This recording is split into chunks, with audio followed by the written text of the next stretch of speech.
എറണാകുളം പുത്തൻവേലിക്കരയിൽ 4 വയസ്സുകാരിയെ പീഡിപ്പിച്ച കേസിലെ പ്രതി ബി.കെ. സുബ്രഹ്മണ്യൻ പിടിയിലായി. സുബ്രഹ്മണ്യന്റെ മൂത്ത മകൻ ജിത്തിനെയും സുഹൃത്തിനെയും നേരത്തെ കസ്റ്റഡിയിലെടുത്തിരുന്നു. ശ്യാം പ്രസാദ് ഉത്തമൻ വിവരങ്ങളുമായി നമുക്കൊപ്പം ചേരുന്നുണ്ട്. ശ്യാം, സ്വന്തം അച്ഛനെ പോലെ കരുതിയതാണ് ആ 4 വയസ്സുകാരി. അച്ഛേ എന്ന് തന്നെയാണ് ആ കുഞ്ഞ് വിളിച്ചിരുന്നതും ഈ സുബ്രഹ്മണ്യനെ. ഇപ്പോൾ എവിടെ വെച്ച് എങ്ങനെയാണ് പിടിയിലായത്?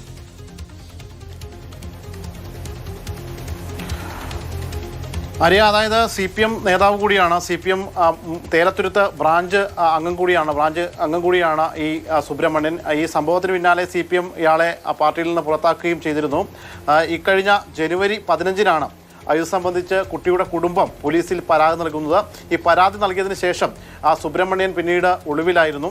ഈ ഒളിവിൽ കഴിഞ്ഞതിനിടയിൽ ഈ കുട്ടിയുടെ പിതാവിനെ അടക്കം ഈ സുബ്രഹ്മണ്യൻ്റെ മകനും മറ്റാൾക്കാരും ചേർന്ന് മർദ്ദിക്കുകയും ഭീഷണിപ്പെടുത്തുകയും ഒക്കെ ചെയ്തിരുന്നു. അതും പിന്നീട് ഈ കുടുംബം പരാതി നൽകിയിരുന്നു. അതേ തുടർന്ന് ഈ സുബ്രഹ്മണ്യൻ്റെ മകനെയും ഇന്ന് പോലീസ് കസ്റ്റഡിയിലെടുത്തിട്ടുണ്ട്. മൂത്ത മകൻ ജിതിനെയും പോലീസ് കസ്റ്റഡിയിലെടുത്തിട്ടുണ്ട്. ഇയാൾ ഈ ചെങ്ങമനാട് പരിസരത്ത് തന്നെ ഉണ്ടായിരുന്നു എന്നാണ് പോലീസിന് മനസ്സിലായത്. അങ്ങനെ പോലീസ് ഇയാളെ ഇന്ന് പിടികൂടുകയായിരുന്നു. നിലവിലിപ്പോൾ അറസ്റ്റ് രേഖപ്പെടുത്തിയിട്ടുണ്ട്. ചെങ്ങമനാട് പോലീസാണ് സുബ്രഹ്മണ്യൻ്റെ അറസ്റ്റ് രേഖപ്പെടുത്തിയിട്ടുള്ളത്. ഈ സംഭവം ഉണ്ടാകുന്നത് ഈ 15-നാണെങ്കിലും പരാതി കൊടുക്കുന്നത് 15-നാണെങ്കിലും അത് ഈ കുട്ടിയെ കുളിപ്പിക്കാൻ മാതാപിതാക്കൾ കുളിപ്പിക്കുന്ന സമയത്താണ് നെഞ്ചത്തൊരു പാട് കാണുകയും തുടർന്ന് അത് പരിശോധിക്കുകയും ചെയ്തപ്പോഴാണ് കുട്ടി പീഡനത്തിനിരയായ വിവരം അറിയുന്നത്. അതോടൊപ്പം തന്നെ വീട്ടിൽ കിടന്നുറങ്ങുമ്പോൾ മാതാപിതാക്കളെ ഞെട്ടി എഴുന്നേൽക്കുകയും മാതാപിതാക്കളെ മർദ്ദിക്കുകയും ഒക്കെ ചെയ്തിരുന്നു.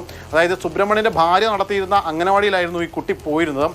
ഈ അച്ഛനും അമ്മയും ജോലിക്ക് പോകുന്ന സമയത്ത് ഈ കുട്ടിയെ പലപ്പോഴും സുബ്രഹ്മണ്യൻ തന്നെ ഈ അംഗനവാടിയിൽ കൊണ്ടുപോവുകയും ഒക്കെ ചെയ്തിട്ടുണ്ടായിരുന്നു എന്നാണ് പറയുന്നത്. ഇതിനിടയിലാണ് ഇയാൾ ഇത്തരത്തിൽ കുട്ടിയെ പീഡനത്തിന് ഇരയാക്കിയതെന്നും മനസ്സിലാക്കുന്നു. എന്തായാലും നിലവിൽ ഇപ്പോൾ ചെങ്ങമനാട് പോലീസ് ഇയാളെ കസ്റ്റഡിയിൽ എടുത്തിട്ടുണ്ട്. ചോദ്യം ചെയ്യൽ തുടരുകയാണ്. ശരി.